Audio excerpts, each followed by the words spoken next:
Bapa, Putra, dan Roh Kudus. Amin. Bapa di surga, kami ucap syukur dan terima kasih bahwa Kau beri panca indera fisik, mata, telinga, hidung, mulut, perasaan. Tapi bantu kami juga untuk memiliki panca indera batin kami yang terdalam, sehingga kami dapat merasakan nada-nada bimbingan-Mu yang sangat halus dan lembut dalam hidup kami sehari-hari. Terpujilah nama-Mu kini dan sepanjang masa. Amin. Saudaraku terkasih dalam Kristus, kita memiliki panca indera. Panca indera fisik, melihat, mendengarkan, mencium, merasa, taste.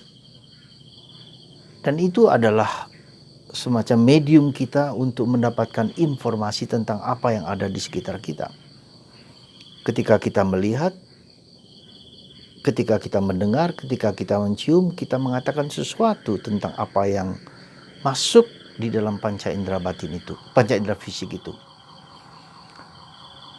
Bila salah satu panca indera fisik itu terganggu atau katakanlah tidak berfungsi dengan baik, misalnya dengan mata, seperti hari ini Yesus menyembuhkan orang yang buta, yang tidak dapat melihat di sekitarnya. Dan cukup aneh bahwa Yesus memberikan penyembuhan dengan cara yang tidak biasa mungkin ya. Pada umumnya Yesus, bahkan orang mati pun Yesus hanya membangkitkan Lazarus, membangkitkan pemuda di Nain dengan berdoa singkat dan sembuh. Tapi dengan orang buta ini, dia membawanya keluar dari kampung, dan di sana ia meludah, dan di sana ia memegang mata orang itu dan menjamah dan berproses, tidak sekali jadi tapi juga 2 kali. Lalu orang itu dapat melihat dengan jelas. Nah, sebetulnya apa yang mau disampaikan di sini adalah bahwa memang kita butuh panca indera fisik, tetapi lebih daripada itu adalah panca indera batin. Mata batin kita melihat, hidung kita, ya, telinga kita, mulut kita, perasaan kita secara batin ya, merasakan sesuatu yang tidak kelihatan tetapi yang hadir dan ada. Ya. Jadi proses dari panca indera fisik ke panca indera batin membutuhkan waktu proses yang panjang. Ya. Jatuh dan bangun. Ya. Maka kemungkinan kenapa Yesus membawa orang itu keluar dari kampung itu mau menunjukkan, dan juga kedua, kenapa Yesus harus berproses 2 kali ya. Ia membawa ke kampung, lalu kemudian coba melihat orang buta itu, melihat hanya, tapi seperti pohon yang berjalan, baru kemudian kedua kalinya menjadi jelas. Dan itulah pertumbuhan iman kita, dan pertumbuhan dan pengertian kita tentang keselamatan itu berproses ya. Jatuh dan bangun, perjuangan dan pergulatan ya. Tidak sekali jadi tiba-tiba orang sampai kepada suatu pemahaman, pengertian keselamatan tentang Yesus, tentang Allah ya. Kita butuh proses, dan proses itulah yang harus kita perjuangkan, kita cari. Kita perlu memiliki pengetahuan, maka kita membaca, maka kita membaca. Mungkin kita rekoleksi, kita mendapatkan informasi, membuat seminar A, membuat seminar B, berdiskusi, berdialog dengan banyak orang, sehingga kita punya pemahaman yang lebih dalam tentang sesuatu hal, termasuk dengan iman. Kita membaca kitab suci, kita merenungkan kitab suci ya. Dan proses ini harus kita jalani supaya kita mendapatkan suatu pemahaman yang lebih jelas, lebih terang. Seperti halnya dengan Bunda Maria misalnya sebagai contoh. Maria menyimpan segala perkara itu dalam hati dan merenungkannya. Jadi Maria menyimpan segala perkara itu dalam hati dan merenungkannya dengan peristiwa-peristiwa yang ia alami, yang bagi dia cukup menggetarkan ya. Dia bertemu dengan malaikat, itu juga menggetarkan. Dia harus melahirkan Yesus di tempat mungkin tidak layak. Ya, dia harus pergi ke Mesir segera setelah anaknya lahir dan diancam oleh Herodes. Jadi semua itu perjuangan, pergulatan, proses, ya, melihat, mengalami, merasakan. Dan di situ tuh dia mendengarkan dengan baik apa yang harus dia lakukan. Seperti Yosef juga. Malam ini juga engkau harus pergi ke Mesir, mengungsikan anakmu. Coba lihat, dan mereka pergi malam hari itu juga. Ya. Nah, jadi saudaraku terkasih dalam Kristus, apa yang sebetulnya yang harus kita sadari? Kita berproses dalam hidup ini. Beriman itu berproses. Maka kita harus terbuka dan membuka diri, mau belajar terus-menerus. Membaca kitab suci, apakah Anda setia membaca kitab suci? Anda mungkin mendengarkan renungan saya setiap hari. Tetapi jangan lupa, sebelum mendengarkan renungan Anda membaca dalam Stone City, ya, kota batu itu, teks kitab suci itu dengan baik. Maka ada saya besarkan, saya kecilkan, saya tebalkan. Ya, kita perhatikan bagaimana ketika kita melihat kata-kata yang ditebalkan itu ada sesuatu makna yang dalam. Ya, ada sesuatu yang harus kita renungkan. Oh iya, ternyata imanku itu pun berproses. Harus jatuh dan bangun, harus mengerti dan tidak mengerti. Dan aspek penting di dalam proses pertumbuhan iman, pendalaman iman, yaitu apa? Sikap mendengarkan. Ya. Kalau kita membaca kitab suci tidak hanya membaca, tapi mendengarkan apa yang tidak tertulis di dalam teks kitab suci itu. Ya, coba misal sebagai contoh, Bunda Maria. Bunda Maria mendapat kabar dari malaikat Tuhan sendirian loh. Pertanyaan kita, apakah malaikat itu datang seperti manusia?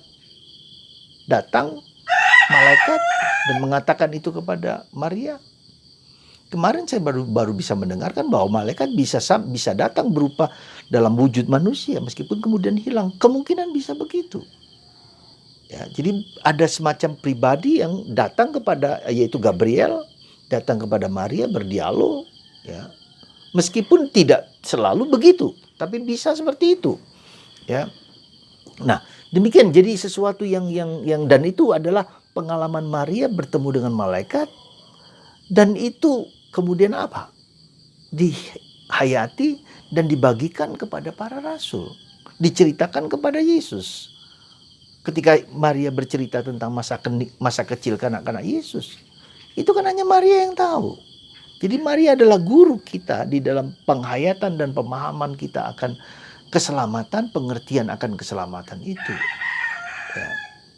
Nah itu jadi ada semacam kerinduan, kalau kita punya kerinduan untuk mengalami itu, gitu loh. Mengalami pengalaman akan Allah. Maka dalam Injil, dalam surat Yohanes yang pertama, apa yang kulihat, apa yang kurasakan, apa yang kualami, apa yang ku mengerti, yang ku dengarkan, itulah tentang firman Tuhan tentang Allah. Dan Anda juga bisa mengalami itu. Jadi mulailah dengan sabda kitab suci yang Anda baca setiap hari. Anda coba lihat, yang Anda perhatikan kenapa saya membuat Stone City itu, karena sejak novisiat, sejak saya masuk novisiat, saya masuk Karmel, saya menulis sendiri kitab suci Injil itu dalam tulisan tangan saya, sehingga saya memahami, mengerti, merasakan, ya, mendengarkan kata-kata yang berulang-ulang diucapkan, ya. Dan akhirnya kita merasa bahwa Tuhan itu hadir, menyentuh, menjamah, dan kita mendengarkan suara Tuhan yang seringkali tidak mudah kita dengarkan, ya. Jadi saudaraku terkasih dalam Kristus, apa yang harus kita lakukan dalam kehidupan kita? Tekunlah membaca kitab suci, ya. Kalau Anda, ketika kita mau, kenapa saya tebalkan Stone City itu, karena seringkali kalau kita membaca seperti biasa, kita mudah lupa gitu loh. Tapi ketika baca, oh kata-kata itu tebalkan, kata itu besar, oh sehingga bisa melihat, mengerti apa maksudnya. Kita dibantu, lalu kita mendengarkan apa yang saya sampaikan atau orang lain sampaikan, renungan-renungan itu disampaikan lalu kemudian meresap. Ya, meresap dalam diri kita, masuk dalam diri kita, masuk ke dalam sumsum, masuk dalam pribadi, pikiran, perasaanku seluruhnya. Jadi saudaraku terkasih dalam Kristus, dan itu berproses sampai suatu saat Roh Tuhan mengilhami batinku dan mengatakan, jangan takut, aku selalu menyertaimu. Dan kata-kata yang berulang-ulang dalam hati kita, yang kita daraskan itulah lalu menguatkan kita. Supaya kita tidak takut dengan segala sesuatu, peristiwa apapun juga. Ya. Dan itulah pentingnya sabda Allah. Lalu kita mulai mendengarkan dan melaksanakan, mewujudkan ya apa yang kita rasakan dan kita alami dalam batin kita yang terdalam. Semoga saudaraku terkasih, Anda dan saya dan kita semua melatih panca indera batin kita dengan mendengarkan, dengan hening, dengan diam, dan mengizinkan Tuhan bersabda, Tuhan, hamba-Mu mendengarkan, bersabdalah. Tuhan, hamba-Mu mendengarkan, bersabdalah. Lewat pikiran, perasaan, pendengaran, penciuman, terhadap kejadian-kejadian di sekitar kita, lewat kitab suci, tapi juga kejadian-kejadian di sekitar kita. Kita memahami Tuhan berbicara kepadaku lewat kitab suci, tapi juga lewat peristiwa-peristiwa yang menyenangkan ataupun tidak menyenangkan di sekitar kita. Tuhan memberkati Anda semua. Semoga panca indera batin kita diperdalam, diperkuat.